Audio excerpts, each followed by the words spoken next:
6:05 a.m. Waters 12 nautical miles southwest of Dongsha Island. The sea lies unnervingly still beneath a blanket of dense fog.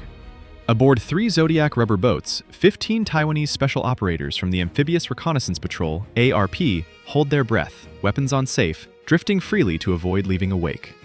To China's Yaogan 30 surveillance satellites, they are nothing more than tiny thermal specks, isolated, exposed, and seemingly moments away from being crushed, as 2 12,000-ton China Coast Guard cutters surge toward them at 25 knots.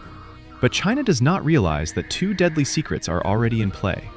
First, 3 supersonic Shengfeng 3 coastal anti-ship missile launchers have quietly locked onto the target from a cliff 15 kilometers away.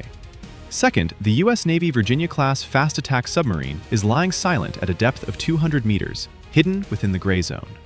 This is the story of how 15 soldiers trapped on the razor's edge of life and death sent shockwaves all the way to Beijing.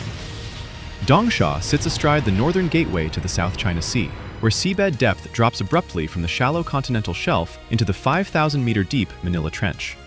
This is the only submerged highway through which China's Type 094 Jin-class nuclear ballistic missile submarines can slip into the Pacific without being detected by the US-Japan SOSUS sensor network. For Taipei, Dongsha is not merely territory. It is a sentinel eye, providing early warning while monitoring 60% of maritime and air traffic entering the Taiwan Strait.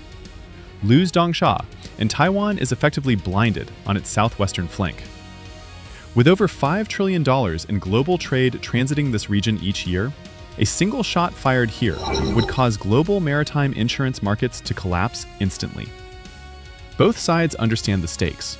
Whoever controls Dongsha holds the key to sealing off the entire South China Sea. The silence is shattered by the deep, chest-rattling blast of a high-power horn. Out of the fog emerges the bow of a massive white ship, marked 5901, looming like a moving high-rise, crushing the sea beneath it. This is the largest China Coast Guard vessel in the world, nicknamed the Monster, a 12,000-ton behemoth armed with a 76mm H-Splash PJ-26 naval gun. Facing this 165-meter steel giant are 3 tiny Zodiac rubber boats carrying Taiwanese special forces, bobbing helplessly like leaves before a storm. The distance collapses at terrifying speed, 2 nautical miles, 1.5 nautical miles. Whoosh, whoosh. The shriek of water tearing apart erupts from the port side. 2 smaller Zhaotou-class China Coast Guard cutters, 4,000 tons each, break formation and accelerate to 25 knots, generating 3-meter bow waves that slam directly into the Zodiac boats. "Hold formation! No firing!" the Taiwanese commander shouts over encrypted comms. The operators cling to safety lines, drenched head to toe, fighting to keep the boats from capsizing. Then CCG 5901 activates its psychological weapon, LRAD, long-range acoustic device. A focused beam of high-frequency sound slams into the team. Shh. It feels like thousands of needles stabbing the eardrums, inducing instant vertigo and nausea. This is not a warning. It is acoustic torture, designed to force surrender without firing a single round. The situation escalates to a red alert. Passive sensors in the operator's helmet systems register a target lock. 5 nautical miles away, a Type 056A Jiangdao-class missile corvette, Sanmensha, breaks off from a distant exercise and charges in at 28 knots. Its 76mm gun rotates, pointing directly at the Commandos' coordinates. Beijing believes it has already won. 15 men, 3 rubber boats, trapped between 20,000 tons of steel and overwhelming firepower. No escape. According to calculations at Southern Theater Command headquarters, Taiwan will be forced to accept the capture of its personnel to avoid full-scale war. But they have made a fatal mistake. They see 3 boats, but they do not see what is waiting in the deep, black water below. Aboard the Type 056A corvette Sanmensha, confidence fills the Combat Information Center, CIC. The crew believes capturing 15 special operators is merely a procedural matter. Then, ping, ping, the towed array sonar screams a piercing alert, shattering the calm. On the waterfall display, 2 massive thermal traces bloom not at long range, but directly beneath the ship, at the 7 o'clock, and 5 o'clock bearings. Report! Submerged contacts detected. Range, my God, only 2,500 meters, the sonar officer shouts, his voice cracking with terror. They are 2 Hai Lung-class Sea Dragon submarines of the Taiwanese Navy. Though based on an older 1980s design derived from the Dutch Zwaardvis class, they have received combat system upgrades. More importantly, they've been lying in ambush on the seabed, engines shut down, exploiting the thermal layer of the trench to remain invisible to China's passive sonar. 6:17 a.m. At the same moment, the eastern sky roars. 4 F-16V Vipers suddenly surge up from sea-skimming altitude, activating their AN/APG-83 Sabre ASA radars. Whoa, whoa, whoa. Radar warning receivers, RWRs, aboard CCG 5901 and San Menxia scream uncontrollably. They are no longer hunters. They are being locked by 8 AGM-84 Harpoon anti-ship missiles from above, and 4 wire-guided SUT heavyweight torpedoes from below. Beijing is stunned. The salami slicing strategy has failed. They have walked straight into a preset kill box. The order to capture the 15 Commandos is cancelled instantly. Now the question is the survival of hundreds of Chinese sailors. Escalation accelerates at breakneck speed. Command chains from Taipei to Beijing light up simultaneously. 6:19 a.m. Mainland response. At Shantou Air Base, China scrambles a flight of 4 J-16 heavy fighters. With a 12-ton weapons load and powerful ASA radar, the J-16s are ordered to dash toward Dongsha at Mach 1.8, over 2,200 kilometers per hour. Mission: force the Taiwanese F-16Vs to disengage. 6:21 a.m. Electronic warfare begins when Taiwan's E-2K Hawkeye early warning aircraft detects the J-16 launch. Taiwan immediately activates ground-based electronic jamming. Chinese ship radars filled with ghosts, dozens of flickering false targets, making it impossible to distinguish real F-16s from deception. Whoosh! Zzz. Radio communications between CCG 5901 and the mainland stutter under heavy interference. 6:23 a.m. The distance between the 2 Hai Lung submarines and San Menxia shrinks to 1,800 meters. At this range, SUT torpedoes cannot miss. The Taiwanese submarine commander opens torpedo tubes 1 and 2. Seawater floods the tubes, producing the unmistakable sound that Chinese passive sonar detects clearly. It is the sound of a weapon chambered. 6:25 a.m. Ballistic missile signaling U.S. Seabir's early warning satellites detect unusual thermal signatures deep inside China. The PLA Rocket Force, PLARF, has placed DF-21D medium-range ballistic missile brigades, the so-called carrier killers, on Level 1 combat. Readiness. The message to Washington is unmistakable. Do not intervene. 6:27 a.m. The J-16 flight reaches the airspace over Dongsha and meets the F-16Vs head-on. Numbers: 4 versus 4. Separation: 40 kilometers.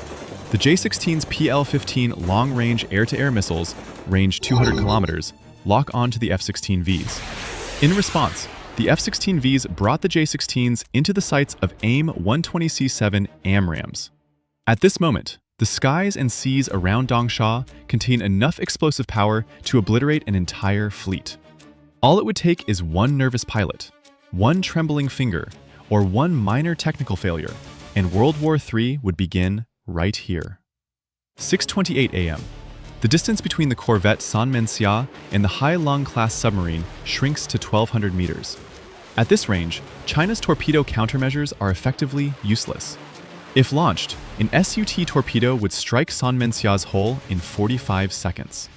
Above, Taiwanese F-16V pilots flip open the red safety covers on their control sticks, thumbs hovering over the trigger. In their headsets, a continuous beep sounds the targeting tone, confirming that Harpoon missiles have positively identified China Coast Guard cutter 5901. At the same time, the Type 1130 11-barrel 30mm Sea Whiz on San Menxia slews into position, barrels trained on the low-flying F-16Vs. At 10,000 rounds per minute, it can form a steel wall capable of shredding anything in the air. 6:29 a.m. 60 fateful seconds. In Beijing, Southern Theater Command recognizes a tactical blunder. They focus too intently on the 15 Commandos, leaving the undersea flank exposed. If they opened fire to eliminate the team, Sanmenxia and the monster 5901 would almost certainly be sunk by torpedoes. Trading 2 modern warships and hundreds of sailors for 15 enemy troops is a catastrophic exchange. The commander of 5901 shouts over the radio, "We are being targeted. Request permission to fire. Repeat, request for permission to fire." No answer. Silence stretches 10 seconds, 20 seconds. 6:30 a.m. A Taiwanese Zodiac is jolted by a sudden swell.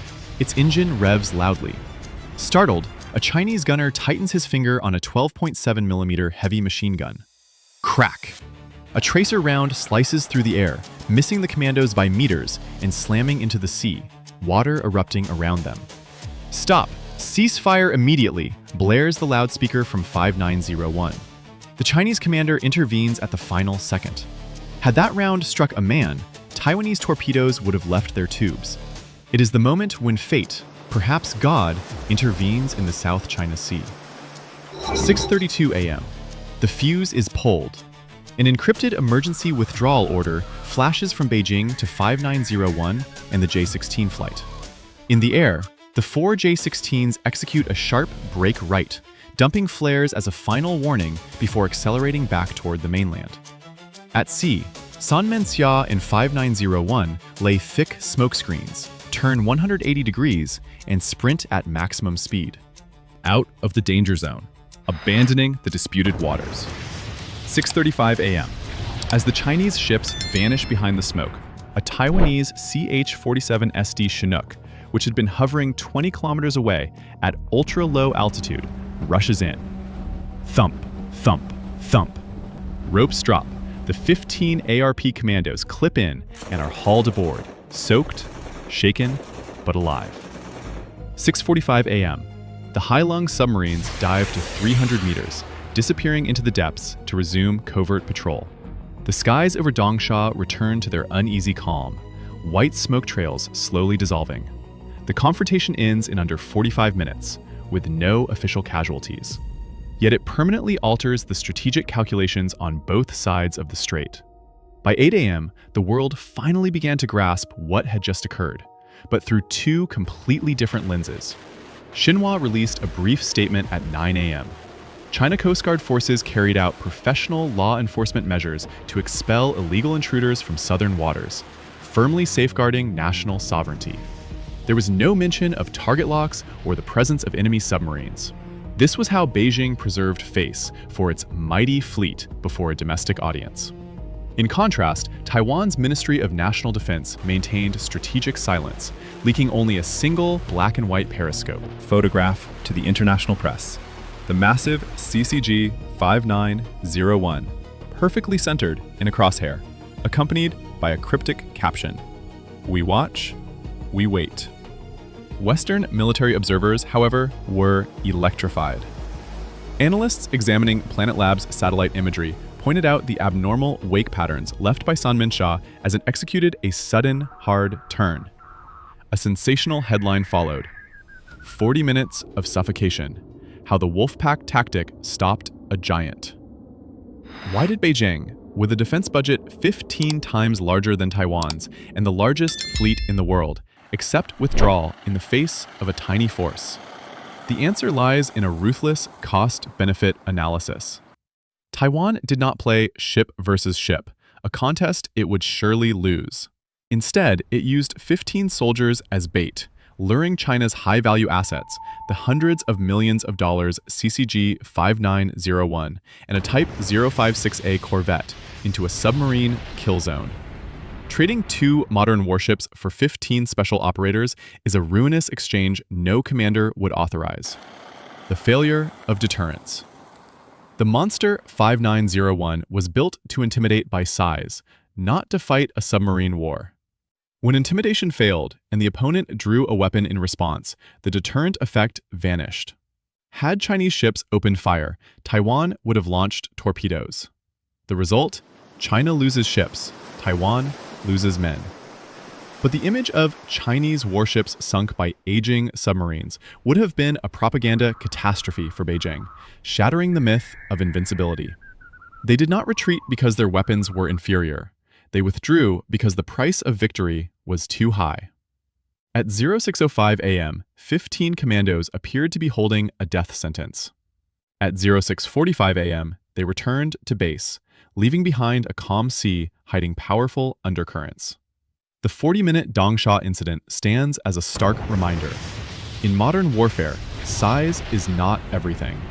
The lethal silence of a submarine, the cold decisiveness of command, and a carefully laid trap can neutralize even a billion-dollar fleet.